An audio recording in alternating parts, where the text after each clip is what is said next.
1968 Central Highlands. A rifle platoon is short 3 men before first contact. No ambush. No firefight. They were pulled out by medevac for reasons that never made headlines, but steadily drained units across Vietnam. In this video, we're breaking down the most common medical reasons U.S. soldiers were removed from the field, why they happened so often, and how they quietly reshaped combat operations the longer the war went on. What follows isn't about rare disasters.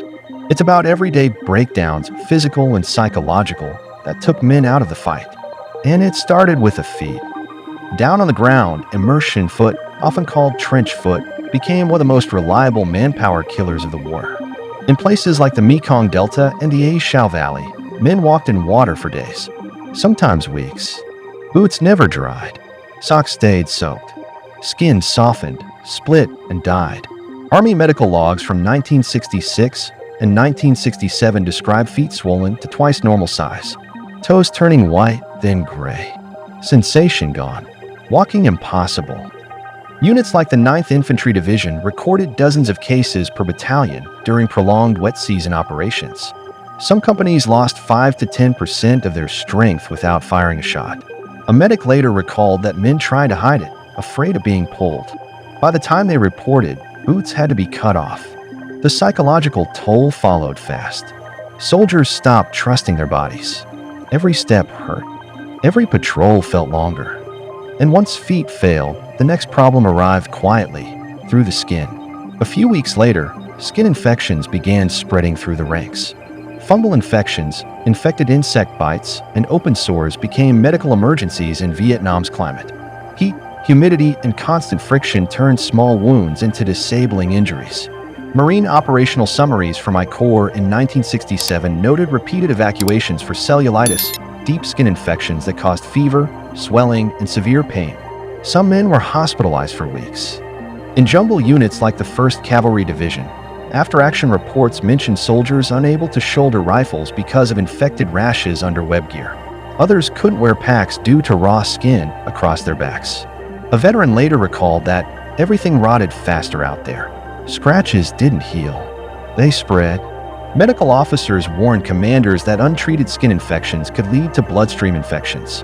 That meant immediate removal from the field. Morale suffered. Men stopped shaking hands. They slept apart when possible. Disease felt contagious. But skin was only the surface. Inside the gut, something worse was building.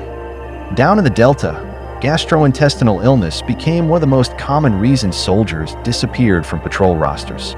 Dysentery, severe diarrhea, and parasitic infections hit fast and hard. Contaminated water, local food, and poor sanitation made prevention nearly impossible during extended operations. Army medical logs from 1965 through 1969 consistently list GI illness among the top non-battle evacuations. Some units reported dozens of cases per month.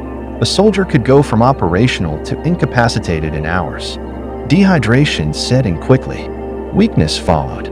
Men collapsed on marches. A corpsman later recalled carrying 4 fluids in his aid bag specifically for diarrhea cases. The psychological effect was humiliation and fear. Losing bodily control in the field broke confidence. Soldiers worried about collapsing under fire. Commanders faced impossible choices: slow the unit or pull the man. And while bodies failed from heat and infection, another invisible pressure was reaching its limit. Months into a tour, combat stress reactions began removing men just as surely as disease.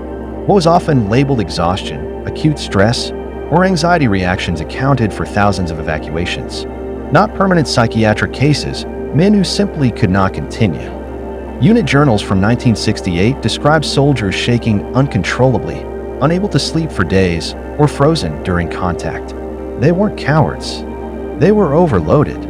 A veteran later recalled that your nerves just ran out.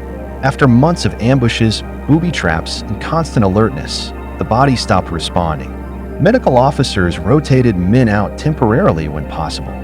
Others were flown to rear hospitals for evaluation. Some never returned to their units. The toll was cumulative. Each evacuation increased pressure on those left behind. Squads shrank. Patrols got heavier. And all of it pointed to a final truth commanders couldn't ignore. Vietnam didn't just wound men with bullets. It wore them down, step by step, day by day, until their bodies or minds failed. Medical pulls weren't rare exceptions. They were a constant, shaping who stayed in the field and who didn't. And by the end of a tour, simply remaining operational was an achievement few outside the war ever understood.